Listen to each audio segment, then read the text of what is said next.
los ojos. Bienvenidas y bienvenidos nuevamente a este su programa Nacer Mujer. Es un gusto estar de vuelta acá en el programa y ahora acompañada de dos mujeres maravillosas, dos mujeres feministas que luchan y trabajan muchísimo por todos los temas que hacen a las mujeres. Quiero agradecer a Jessica. Jessica, ¿cómo has estado estos días, estas semanas que has estado acá en el programa? Y bueno, también dar la bienvenida a Mónica Novillo, que es analista de programas en políticas y rendición de cuentas del UNFPA. Querida Mónica, querida Jessica, bienvenidas al programa. Muchas gracias por estar aquí. No, gracias a ustedes por la invitación y por tener la oportunidad de conversar sobre temas que hacen a nuestros intereses como mujeres y a los avances que estamos produciendo en el país para reconocer más derechos a las mujeres. Gracias, Mónica. Buenas noches, Ceci. Buenas noches, Moni. Bueno, feliz de poder compartir un tema que realmente nos apasiona en relación a cómo podemos cambiar las cosas también desde el ámbito legislativo. Así es. Hoy vamos a hablar sobre este proyecto de ley que está tan latente en los medios de comunicación, que recientemente en esta semana que ha pasado se ha aprobado en la Cámara de Senadores, que es el proyecto de ley que modifica el Código de Familias y prohíbe el matrimonio y uniones infantiles tempranas y forzadas, ¿no? Así parecería que el Código de Familias actualmente permite el matrimonio entre infantes. Yo entendía al principio que se trataba de matrimonio entre jóvenes, entre menores de edad, pero los dos menores de edad. Cuando hay también un menor de edad o una menor de edad con una persona adulta, y eso es un poco lo que quiere modificar este proyecto de ley. Contanos un poquito, Moni, cómo se ha llevado adelante este proyecto de ley y cuáles son los cambios que está proponiendo esta ley. Bueno, primero reconocer que esta propuesta de normativa viene siendo trabajada por las organizaciones de sociedad civil. Si bien yo voy a hacer referencia a algunos elementos que hacen al marco normativo internacional, a los tratados y tratados de derechos humanos que han emitido una serie de recomendaciones a esto, este avance importantísimo en el país se debe al trabajo de las organizaciones de sociedad civil. Hay varias organizaciones que están detrás de esta propuesta de ley. Voy a mencionar algunas, seguramente no todas, pero me disculpo si hago alguna omisión. La Comunidad de Derechos Humanos viene trabajando esto en alianza con otras organizaciones a nivel internacional. También hay campañas globales de organizaciones de sociedad civil. Hay una campaña global muy conocida que se llama Girl Not Brides, que hace referencia a que las niñas no son novias.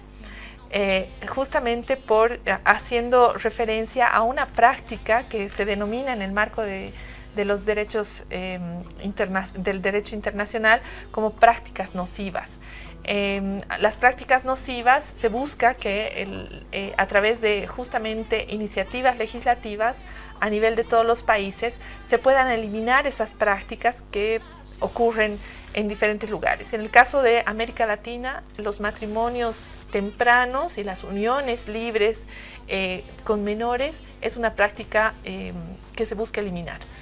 Primero porque es derecho de las niñas que puedan efectivamente vivir su infancia de manera plena, sin asumir responsabilidades que no corresponden a sus edades, pero también porque son parte de las recomendaciones internacionales. En el caso de África, por ejemplo, hay otro tipo de prácticas nocivas que están vinculadas con cuestiones culturales, como son la mutilación genital femenina.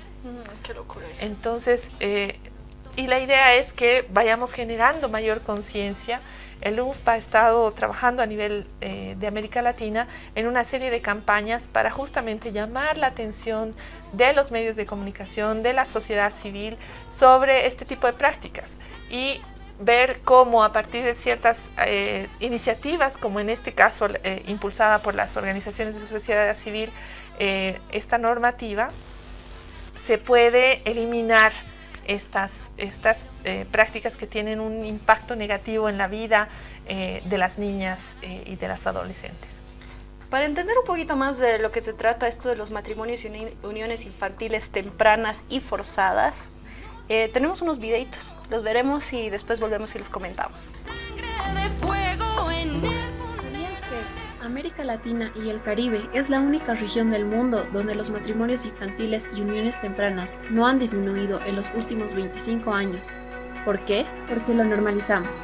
Detrás de los matrimonios infantiles hay estereotipos de género. El lugar de las niñas y las mujeres está en la casa. Las niñas deben casarse y ser madres. Las niñas crecen bajo estos mandatos de género.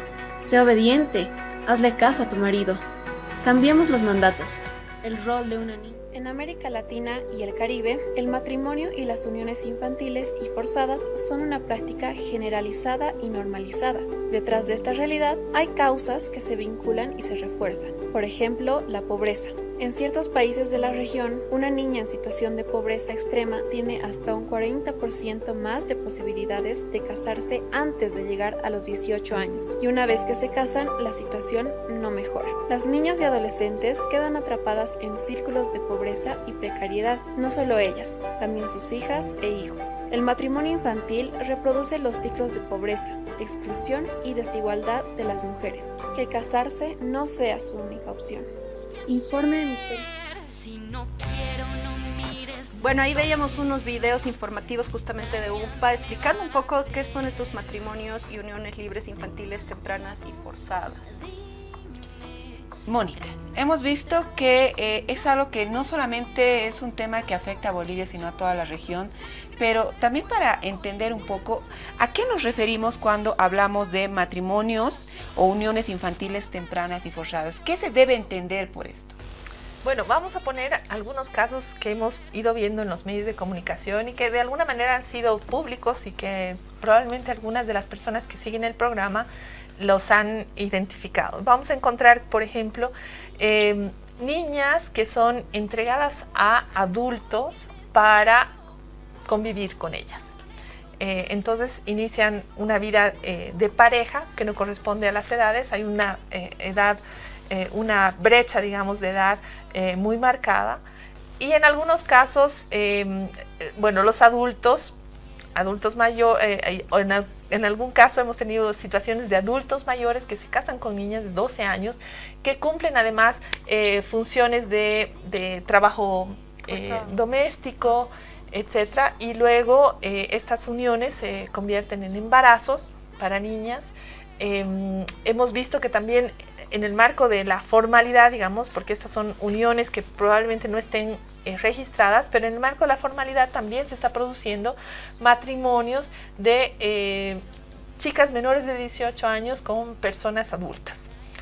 Entonces, de lo que se trata es de identificar esas situaciones y a partir de la ley lo que estaría pasando es que se modificaría el Código de Familias para permitir que las uniones se produzcan solamente a partir de los 18 años. Es decir, ningún tipo de unión o matrimonio estaría permitido en nuestro marco normativo, ni siquiera con la autorización de los padres, sino es a partir de los 18 años. Entonces, este es un primer avance. Solamente recordar que en nuestro marco normativo teníamos, en el caso de las niñas, como edad mínima 16 años para contraer matrimonio, y en el caso de los chicos 18 años. Había una diferencia. La recomendación de los órganos de tratado de derechos humanos es que se suba la edad y sea 18 años para chicos y para chicas. De esta manera estaríamos ya alcanzando los estándares internacionales y las recomendaciones para no permitir esto como lo que les comentaba, que es una práctica nociva. Pero un poquito para entender mejor este tema, Moni. Actualmente, digamos, una niña que se casa con un mayor y tiene 16 años, esta niña, de acuerdo a nuestra legislación, llega a tener, es como una emancipación, ¿verdad? Se emancipa y ya no se considera como violación, por ejemplo, el caso de que se embarace o el caso de que tenga un hijo con una persona adulta, si es que está dentro de este matrimonio. Sí, porque en algunos casos lo que estaba pasando es que los padres autorizan esa unión y se produce esta unión. Entonces, lo que está modificando actualmente esta normativa que ha sido aprobada esta semana es justamente la prohibición. O sea, no habrían excepciones para cualquier unión o para cualquier matrimonio. Para que sea efectivamente reconocido, debe cumplirse el requisito de que las personas deben ser mayores de edad. Mayores de 18, perfecto. Y esto tiene que ver justamente con el reconocimiento de que, como hemos visto en los videos, las ponemos a las niñas en una situación de precariedad, mayor precariedad, vulnerables a situaciones de violencia sexual ya de inicio en la relación con una persona adulta. Y vamos a ir analizando en los casos que hemos ido viendo. Hemos visto una persona de 78 años, si no me equivoco, casándose con una niña de 13, 14 años. En muchos casos son personas, los familiares creen que están ayudando a la niña para salir de situaciones de pobreza, pero la están poniendo en mayor vulnerabilidad. Entonces hay una serie de valores en el marco de nuestra sociedad que están normalizando las relaciones entre adultos y adolescentes y niñas. Y de lo que se trata entonces es de empezar a partir de esta norma ya la prohibición total de estas situaciones, y seguramente vamos a encontrar una serie de argumentos contrarios a esta normativa cuando pase al tratamiento en la Cámara de Diputados. Sin embargo, creo que es fundamental que las personas que nos estén viendo entiendan de qué estamos hablando de estas prácticas. Lo que vemos es que también cuando se produce una unión o un matrimonio con menores de edad, las adolescentes, las niñas se embarazan y ponen en riesgo su vida porque sus cuerpos no están preparados para enfrentar un embarazo. Y lo que estamos viendo también es analizando desde diferentes organismos la relación que existe entre pobreza, vulnerabilidad y las estamos exponiendo a las niñas a situaciones de mayor vulnerabilidad. Entonces, bueno, esta es una oportunidad y agradezco el espacio también para ponernos a discutir sobre estos temas que ya las organizaciones de derechos humanos, las organizaciones feministas han puesto sobre la mesa hace varios años y que ahora le toca a nuestro Estado avanzar y ponernos al nivel de los estándares internacionales. Creo que es bien importante destacar que este proyecto de ley lo que busca es proteger a la niñez de una forma de violencia que también está naturalizada y justificada ampliamente en diferentes contextos. Como ya habías mencionado, Mónica, hay varios casos que se han ido presentando. Sin embargo, esto no es ajeno solamente a Bolivia, sino se ha visto que en la región, como también se menciona en el video, en la región somos uno de los países que permite legalmente una vulneración hacia los derechos de la niñez, que es permitir precisamente este tipo de uniones desiguales y que muchas veces va acompañado de violencia. Pero también como UNFPA, ustedes han elaborado varias campañas y en el marco de esas campañas queremos ver el siguiente video donde ustedes precisamente empiezan a visibilizar y hablar de la temática denunciando como una vulneración de los derechos de la niñez. Vamos a ver el siguiente video. Algunas niñas juegan a ser mamás.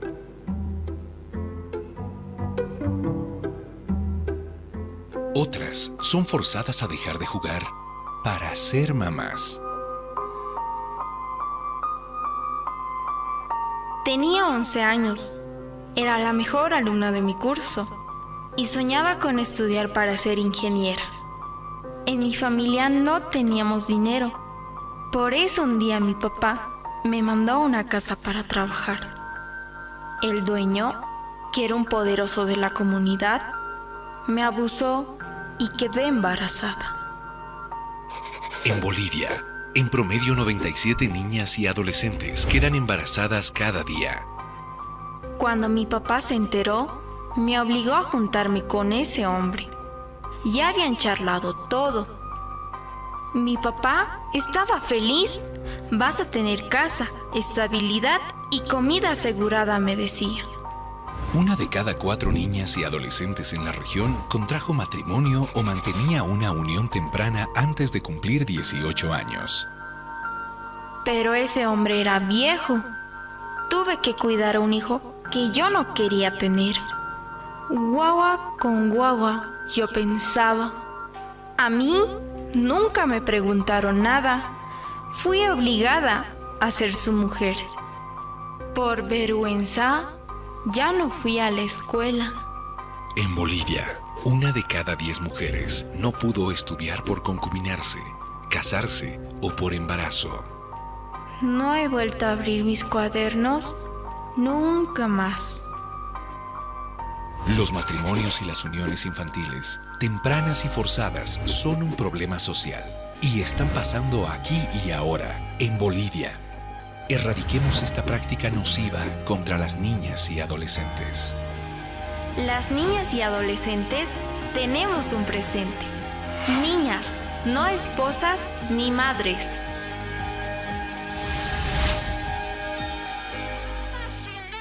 Este video es muy fuerte, ¿no? Parece muy colorido tal, pero los datos que nos dan estos videos son muy fuertes. 1 de cada 4 mujeres en la región ha sido obligada a un matrimonio o a una unión con una persona adulta, ¿no? Es muy fuerte estos datos que nos arrojan. Mónica, y de acuerdo a los estudios que ustedes también han hecho en el UNFPA, ¿qué factores crees que naturalizan en nuestra región o justifican de alguna forma que se den estos matrimonios, ¿no? Porque dicen muchos, es un tema cultural, es un tema normal en muchos lugares, ¿no?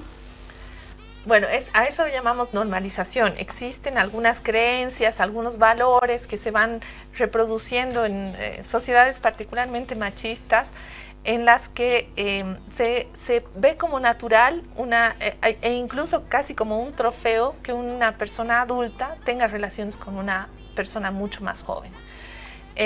Decía de las situaciones en las que hemos ido viendo a partir de denuncias de ciertas situaciones. Entonces, hace poco hubo una que me llamó particularmente la atención, que fue un suicidio, lo voy a poner entre comillas, de una niña, de un adolescente de 14 años que tenía una relación con un adulto, no recuerdo bien la edad de él, de 36, que fue muy maltratado por los medios de comunicación, que es un factor clave para la normalización.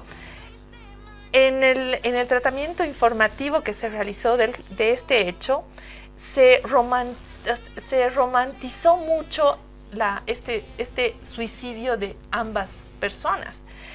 Pero ahí yo quiero poner sobre la mesa que existe una relación de poder entre un adulto y una persona menor.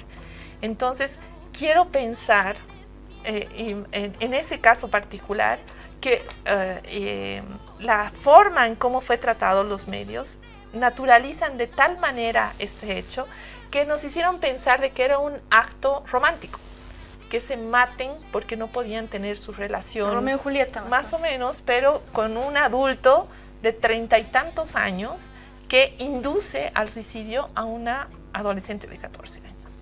Entonces, porque el padre de ella había prohibido la relación con este adulto.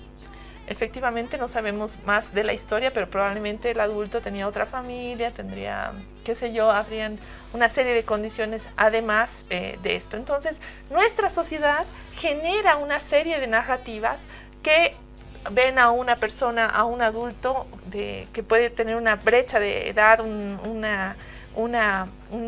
amplio número de años de diferencia, y lo ven como algo heroico, ¿no? Él tiene la capacidad de tener una relación con una niña, con una adolescente. Habla de la virilidad y de su capacidad. Entonces existen una serie de valores que hay que transformar, que también naturalizan el tema de la violencia sexual contra las mujeres. Entonces recordemos que todavía en algunos casos de hechos de violencia sexual, por vergüenza, por elementos sociales y culturales, muchas veces se condena a estas niñas a casarse con el violador, para que el violador pueda librarse de la pena, de la sanción penal. Entonces las casan. Entonces imagínense, estas situaciones son las que todavía estábamos viviendo. Y creo que hemos avanzado, y me ha parecido muy importante el avance con la aprobación del proyecto de ley que modifica el Código de las Familias y prohíbe el matrimonio y de las uniones con menores de edad, porque significa que hemos reflexionado como sociedad y estamos enfrentando como Estado un gran desafío que está en nuestra Constitución, que es cumplir con los compromisos internacionales de derechos humanos para garantizar a todas las personas el ejercicio pleno de sus derechos. Y Mónica, en ese rememoranza que haces, hemos visto también cómo la legislación en algunos casos ha empezado a naturalizar este tipo de violencias que se da hacia la niñez. Hacías esta mención de cómo a las víctimas de agresión sexual, por ejemplo, las obligaban a casarse con sus agresores y era legal hasta el 2013, ¿no?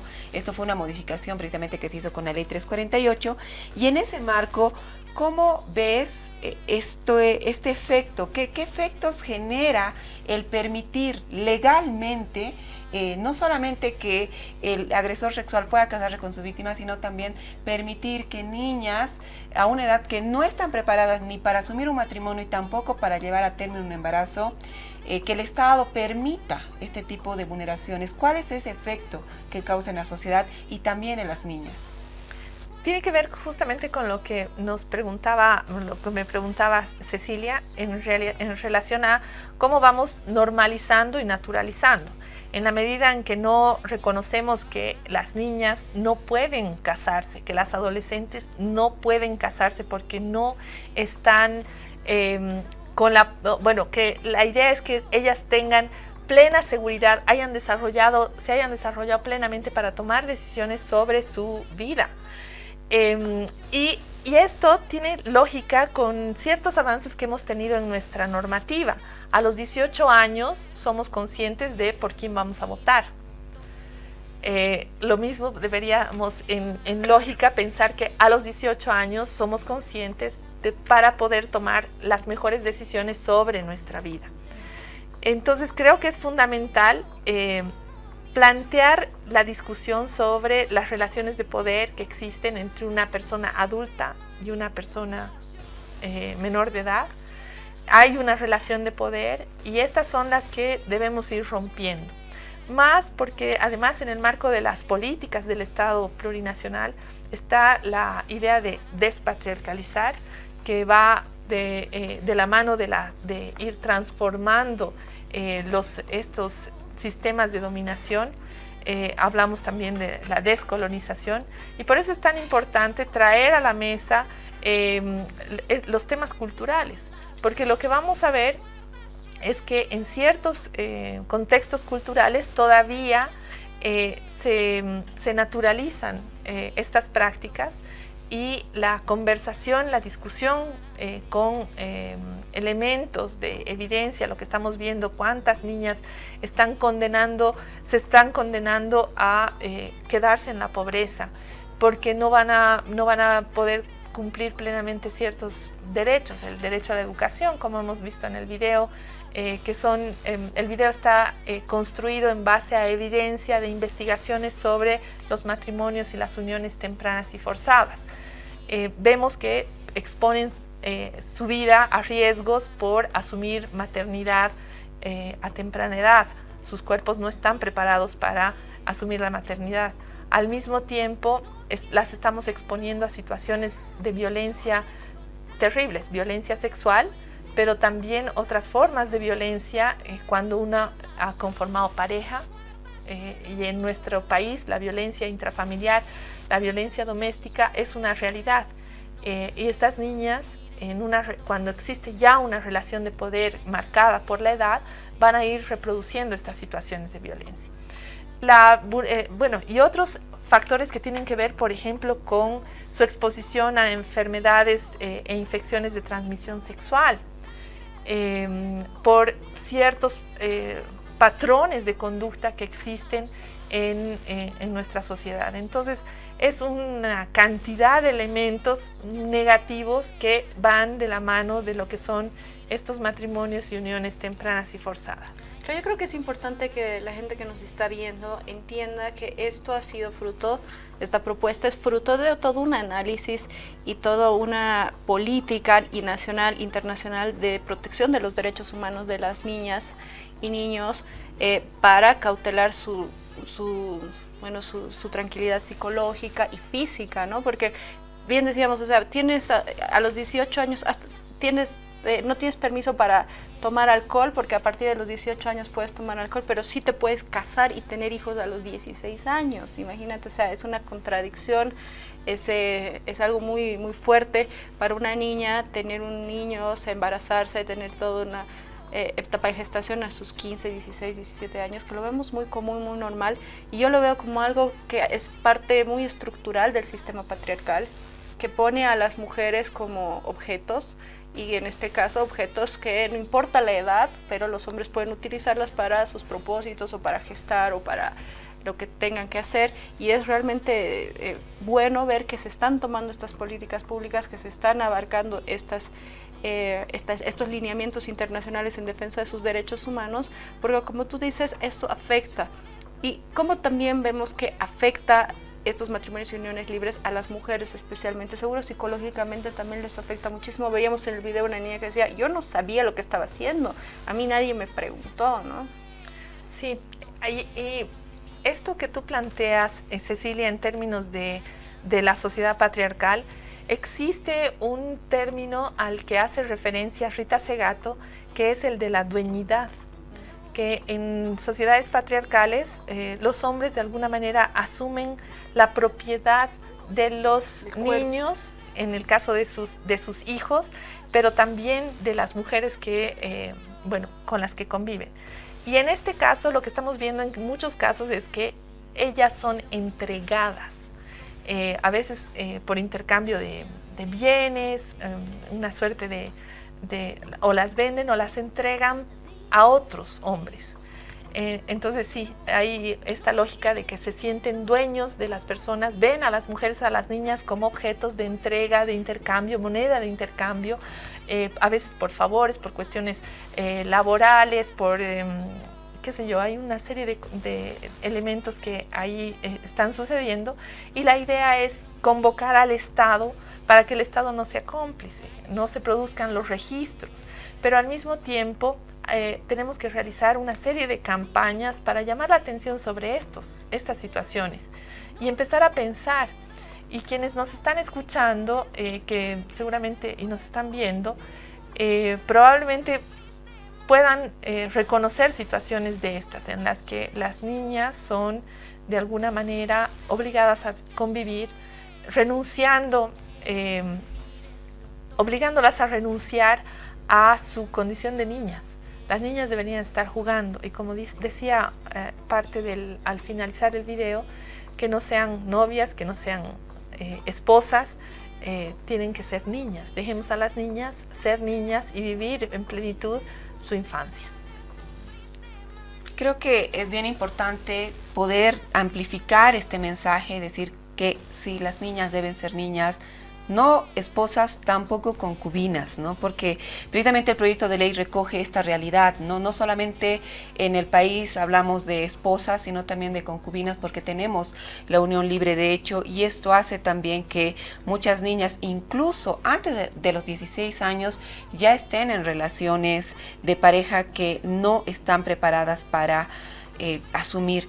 En ese marco, el UNFPA también ha elaborado muchas campañas de prevención, y precisamente vamos a ver un poco del material comunicacional que han ido promoviendo desde el año pasado con este eslogan, ¿no? No niñas, no madres, tampoco concubinas. Y veamos un poco, Mónica, para ver también que se ha podido generar todo un movimiento para empezar a visibilizar, porque muchas veces los medios, como tú decías, romantizan este tipo de relaciones que no son naturales. Ahí vamos a ver seguramente las imágenes que van a ir pasando de este material que han trabajado desde el UNFPA, pero podemos seguir conversando respecto a también la responsabilidad que tienen los padres, ¿no? Los familiares, en hablar a nombre de las niñas, hablar a nombre de estas niñas, niños que son obligados a contraer matrimonio, ¿no?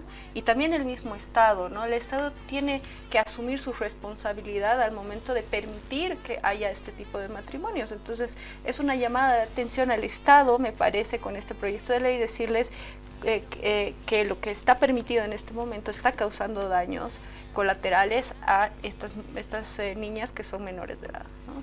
Sí, efectivamente lo que tenemos es información, mucha información ahora sobre esta situación, y creo que ya una señal muy importante de sensibilidad del Estado frente a la problemática del matrimonio infantil y las uniones libres, forzadas y tempranas, tiene que ver con la aprobación de la ley. Finalmente, como sabemos, un tema que todos conocíamos por alguna referencia, se pone en la agenda pública y en la agenda política, y se empieza a debatir y a discutir. Esta es una primera señal. Sin embargo, como sabemos también, cuando queremos transformar alguna situación de desigualdad, una situación de injusticia, la normativa es un inicio, pero se deben desarrollar una serie de políticas que acompañen esta vocación de los legisladores de comprometerse para eliminar esta práctica nociva, que es una práctica dañina y que daña la vida de las niñas y de las adolescentes, y que trunca sus planes de vida, sus proyecciones, sus capacidades, etc. Entonces, esta es una primera señal que debe ser complementada seguramente con otras acciones para completar una visión de política pública que vaya a proteger a las niñas y a las adolescentes de este tipo de situaciones, pero que también asegure toda la protección a quienes ya están en una situación de estas, ¿no? Entonces, es un compromiso, es un primer paso.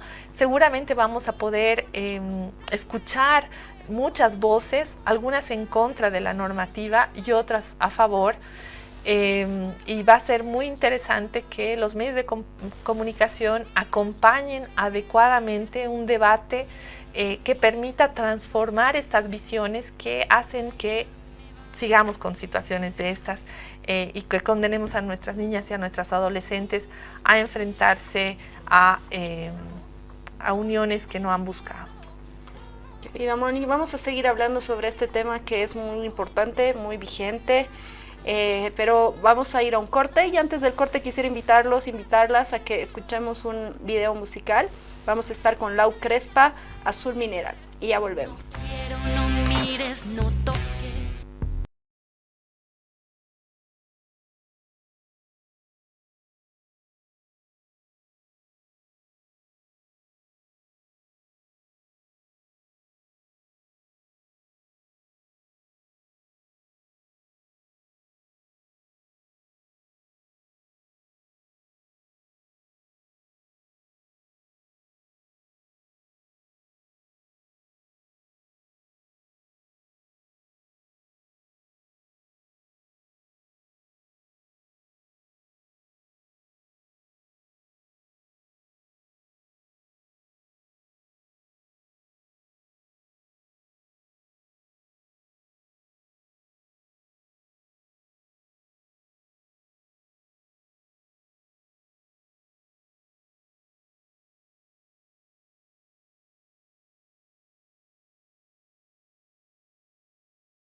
Ahora estás viendo Nacer Mujer.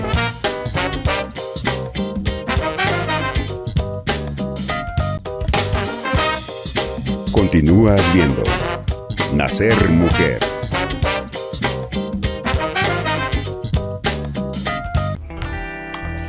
Hoy estamos hablando de los matrimonios y uniones tempranas a raíz de un proyecto de ley que la Cámara de Senadores aprobó hace poco. Sin embargo, hay mucho camino por recorrer, pero queremos también analizar con nuestra invitada, que es experta en la temática, sobre estos factores culturales y sociales que naturalizan. Entre ellos, por ejemplo, Mónica, el año pasado Colombia estuvo en el foco de la tormenta porque precisamente artistas muy conocidos de música urbana sacaron un tema donde en un fragmento de la canción decían una mamacita desde los 14 años, ¿no? A raíz de eso, precisamente el Congreso de este país empezó a abordar el proyecto de ley sobre matrimonio infantil. Y el año pasado ya Colombia le dijo no a los matrimonios infantiles y esta canción rectificó sus letras y ahora le cambiaron a 18 años, pero además los artistas tuvieron que de alguna forma pedir disculpas por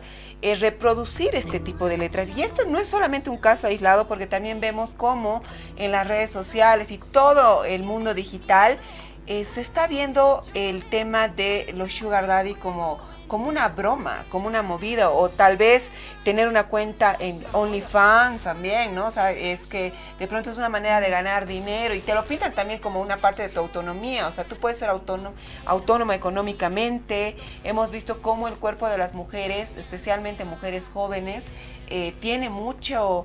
genera muchas visualizaciones y se utiliza y se sigue hipersexualizando a las niñas.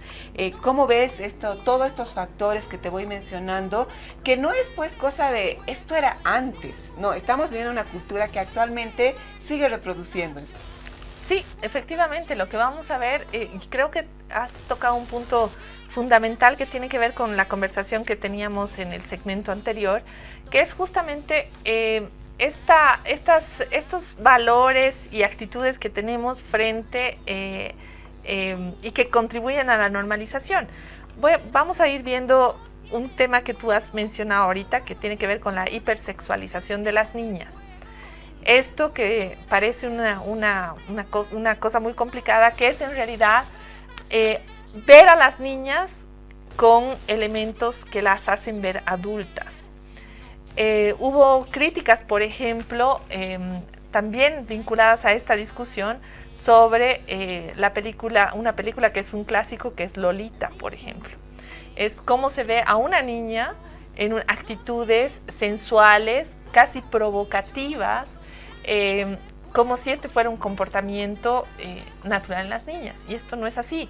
Entonces vemos, por ejemplo, que se convoca a concursos de belleza a las niñas, hay maquillaje para niñas, por ejemplo. Entonces se les está dando una serie de elementos que son socialmente aceptados a las niñas para que dejen de ser niñas y las estamos volviendo adultas.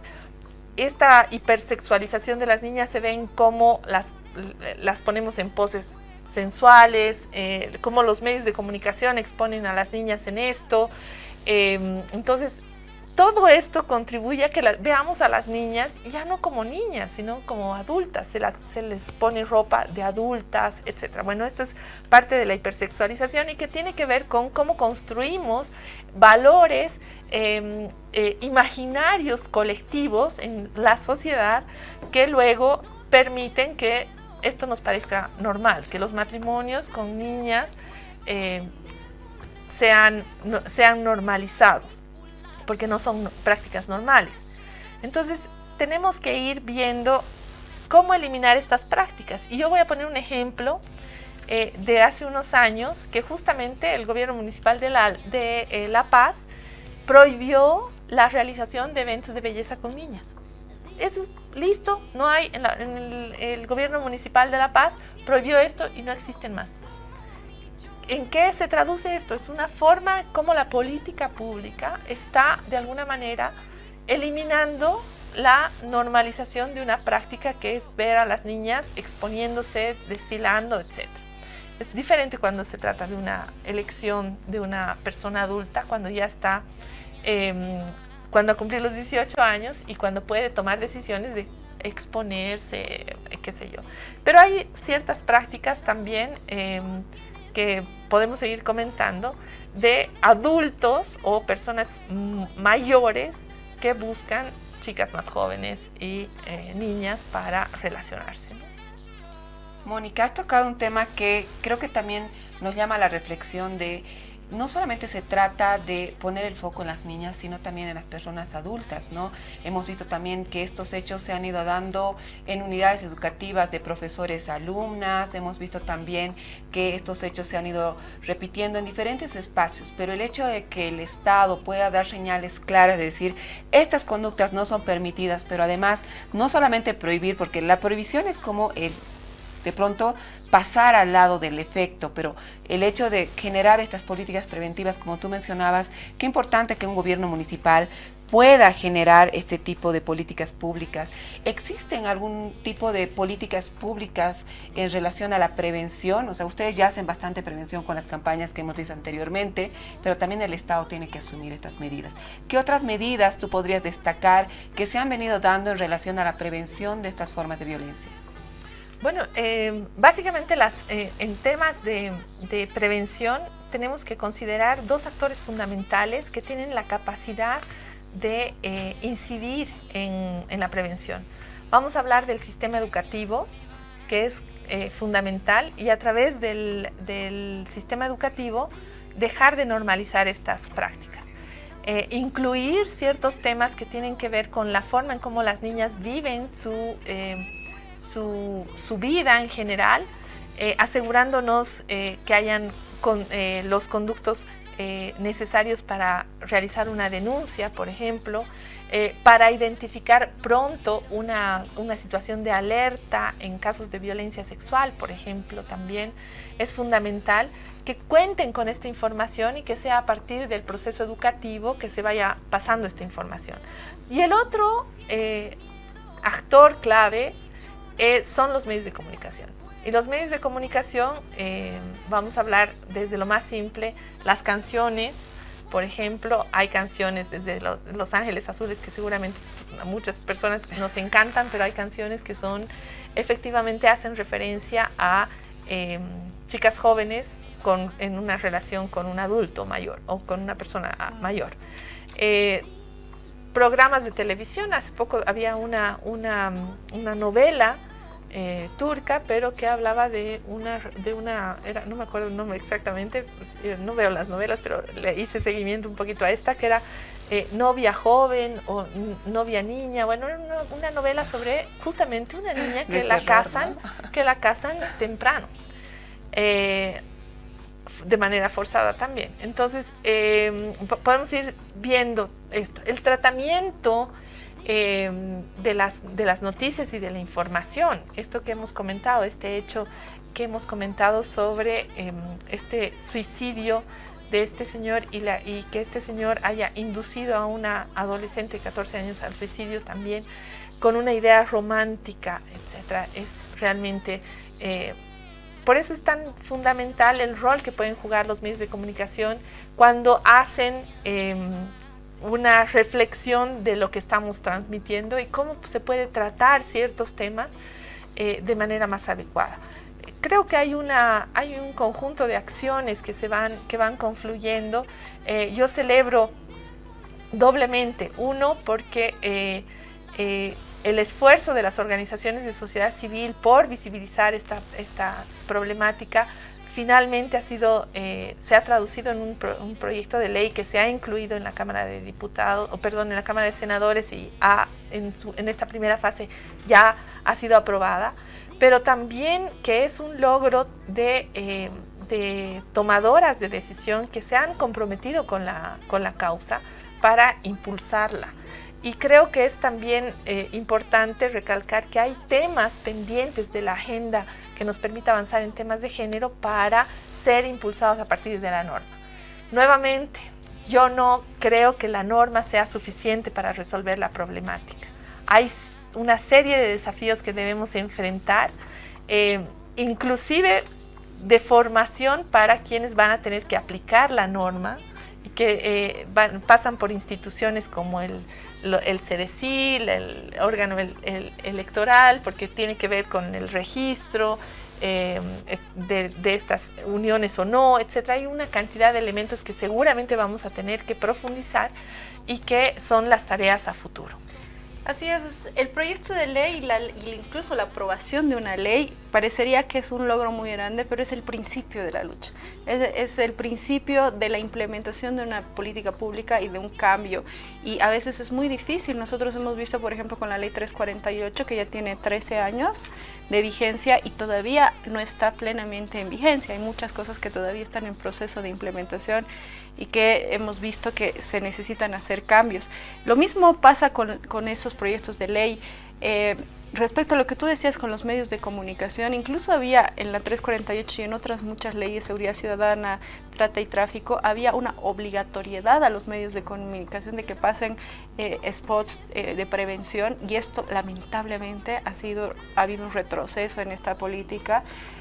Lo cual lamentamos totalmente, porque de alguna forma concientizar a los medios de comunicación y obligar a los medios de comunicación a que tengan un rol fundamental en esto es vital, porque la gente está en contacto total con los medios de comunicación, y ahorita ya deberíamos empezar a pensar también en legislar o hacer algo con el teléfono, con los TikToks, porque la gente está empezando a no ver televisión y a estar todo el día en estas redes sociales, y también pensar cómo esto influye en el imaginario colectivo, en el pensamiento. Pero bueno, Moni, ahora que esperemos que sea aprobado, la noticia de esta semana ha sido que se ha aprobado en la Cámara de Senadores el proyecto de ley, ahora tiene que pasar a la Cámara de Diputados. ¿Qué esperemos que pase? ¿Cuál sería el mejor escenario para este proyecto de ley? Bueno, seguramente van a haber espacios en los que, bueno, primero vamos a hacer, me voy a ordenar esto, pero en una primera fase ingresa a la Cámara de Diputados. La Cámara de Diputados se la envía a una comisión específica para su tratamiento en detalle y su aprobación, y luego pasa nuevamente al pleno de la Cámara de Diputados. Se solicita además en comisión una serie de informes a diferentes instancias, que seguramente también ya se ha realizado en la Cámara de Senadores, para obtener como el visto bueno de las instituciones que tienen de alguna manera que ver con esto. Por ejemplo, seguramente van a mandar al Ministerio de Justicia para que puedan verificar que nada que está en la ley vaya contra la Constitución o contra otras normas. Hacen un reporte, un informe, y este informe se pasa a la comisión, y luego, con la aprobación del debate general en la comisión, pasa al pleno de la Cámara de Diputados. Seguramente ya en el debate de la Cámara de Diputados vamos a escuchar voces que estarán a favor o en contra. Esperamos que los diputados y las diputadas, en respuesta, pero además en función de su mandato de asegurar que las normas protejan de la mejor manera a los más vulnerables, en este caso a las niñas y a las adolescentes, puedan entender el espíritu de la norma y puedan avanzar para que nuestro Estado finalmente esté en el nivel de los estándares internacionales. En la mayor parte de los países de América Latina ya se ha subido la edad del matrimonio a los 18 años. Esta norma lo que está haciendo es poniéndonos en este nivel. Se estaría prohibiendo a partir de la norma los matrimonios de personas menores de 18 años, particularmente las niñas, por las condiciones de las que hemos hablado, y finalmente se aprobaría y se pasaría a una promulgación de la ley. Y creo que ese sería el mejor escenario, que no se dilate demasiado el debate. Y creo que lo más sano cuando se impulsa una norma que de alguna manera puede generar cierta controversia, lo más sano es que los medios de comunicación faciliten información para que la población sepa de qué estamos hablando, cuáles son los detalles detrás, y que no haya una tergiversación del espíritu de la norma. Siempre se habla del espíritu de la Constitución, del espíritu de la norma, pero cuando hablamos del espíritu de estas normas, es el objetivo final al que apela la norma, que es justamente proteger a las niñas y a las adolescentes. Así es. Bueno, es importante la aprobación de esta ley. Esperemos que los diputados y senadores, bueno, los diputados ahora y las diputadas estén a la altura de las necesidades que tenemos actualmente, y posteriormente esto empezará a ser parte ya de la sociedad civil. La sociedad civil tendrá que concientizarse, etcétera, y seguramente habrán algunos reglamentos, ¿no?, alrededor de esto. Seguramente habrá que desarrollar ciertas normas que permitan la implementación en diferentes niveles y en diferentes instancias. Seguramente ya las organizaciones están preveyendo esto, pero creo que es importante resaltar este trabajo que ha realizado la sociedad civil para impulsar esto. Desde el UNFPA lo que hacemos, cumpliendo el mandato que tenemos como parte del sistema de Naciones Unidas, es justamente acompañar al Estado y a las instancias estatales a que haya un debate adecuado, alimentar las propuestas de ley con elementos de la normativa internacional, que en el caso de nuestra Constitución está en el bloque de constitucionalidad, y que además obliga al Estado a ir subiendo los estándares para que podamos todos en todas partes ejercer plenamente nuestros derechos. Querida Mónica, ha sido un gusto tenerte acá. Nos hemos empapado de este proyecto de ley, la necesidad que tiene esto para nuestra sociedad. Te agradecemos muchísimo. Jessica, ¿quisieran dar algún mensaje antes de terminar este programa? Y bueno, pedirte, Mónica, que nos dejes aquí un mensajito después de que terminemos para nuestro programa, para después recordar tu visita, tu pasada aquí por Nacer Mujer. Jessica, no sé si quieres decir algo más antes de concluir. Sí, quisiera exhortar a los asambleístas a que le den prioridad a la niñez. Creo que falta poco para que se acabe la legislatura, y una mejor forma de hacer leyes es proteger a quien más lo necesita, y el matrimonio infantil, las uniones infantiles afectan de gran manera no solamente a las niñas, sino a la sociedad en su conjunto, ¿no? Y es momento de aprobar, es momento también de dejarle a la niñez un marco normativo que garantice sus derechos, pero que además le mande un mensaje claro, no solamente al país, sino a la región, decir que en Bolivia no se permite que las niñas, que los niños sean violentados, sean vulnerados y mucho menos obligados a estar en relaciones de pareja para los cuales no están preparados, y que el Estado debe protegerlos, ¿no? Entonces, y a la sociedad también decir, basta de naturalizar. No es normal, no porque muchos lo hagan significa que ha sido normal, o es que antes siempre era así, significa que no era violento, ¿no? Entonces dejemos de naturalizar estas conductas violentas. Muchas gracias. Moni, un mensaje ya para concluir. Yo creo que el tratamiento de temas que son controversiales, que implican un debate, que implican una modificación de nuestras formas de ver las cosas, es un gran desafío.